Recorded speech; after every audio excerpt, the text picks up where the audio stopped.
Je m'appelle Pierre-Aurélien Beuria, je suis neurochirurgien pédiatre et je travaille dans le service de neurochirurgie pédiatrique de l'hôpital Femme-Mère-Enfant. Aujourd'hui, je vais vous parler d'un sujet qui me tient particulièrement à cœur, la recherche sur les tumeurs cérébrales de l'enfant. Les tumeurs cérébrales de l'enfant restent en 2019 une maladie grave. En effet, elles représentent la deuxième cause de mortalité liée à un cancer chez l'enfant. Un enfant qui est atteint d'une tumeur cérébrale, son pronostic dépend du grade histologique, de sa localisation, de son extension et de sa sensibilité au traitement. Actuellement, quand un enfant est diagnostiqué d'une tumeur cérébrale, il doit bénéficier d'une IRM cérébrale. Cet examen est un examen morphologique qui permet de savoir sa localisation, son extension, mais qui ne permet pas de définir son agressivité et donc le pronostic de l'enfant. Actuellement, tous les enfants doivent bénéficier d'une intervention chirurgicale afin de réaliser des prélèvements pour déterminer le nom exact de la tumeur et donc le pronostic de l'enfant. Malheureusement, une intervention sans risque n'existe pas. Nous cherchons donc à mettre en place des examens qui nous permettraient d'établir le type de la tumeur sans avoir à faire subir à l'enfant une intervention chirurgicale qui peut avoir des séquelles lourdes pour lui. Une des pistes serait l'utilisation de systèmes d'imagerie hybrides qui permettraient d'acquérir des images d'IRM cérébrale et d'une autre modalité d'imagerie qui s'appelle la tomographie par émission de positrons.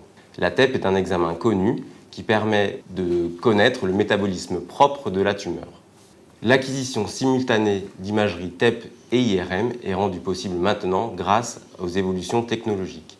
Elle permettrait d'améliorer la précision et la connaissance de la tumeur en pouvant déterminer sa localisation, son extension, mais aussi son grade histologique.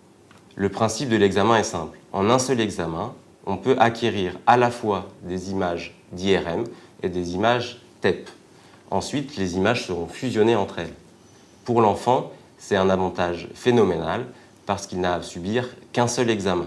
L'expérience de la TEP-IRM dans le domaine des tumeurs cérébrales de l'enfant est encore peu étendue et n'a encore jamais été réalisée en France. Bien que l'utilisation de la TEP-IRM semble attractive, il faut prouver sa faisabilité et sa praticité dans les tumeurs cérébrales de l'enfant. L'étude que nous souhaitons mener doit se dérouler en 2 étapes et a pour but final d'améliorer le traitement, la survie et donc la qualité de vie des enfants atteints d'une tumeur cérébrale. Dans certains cas, on pourrait même éviter à certains enfants une intervention chirurgicale lourde avec des risques potentiels pour leur devenir et leur qualité de vie. Pour être réalisée, cette étude nécessite d'importants moyens financiers. Le soutien du public, des associations ou d'entreprises nous paraît indispensable afin de financer ce projet. Aidez-nous à explorer cette nouvelle voie qui pourrait avoir des applications révolutionnaires dans la prise en charge des tumeurs cérébrales de l'enfant. Aidez-nous à réaliser ce projet. Nous avons besoin de vous. Merci.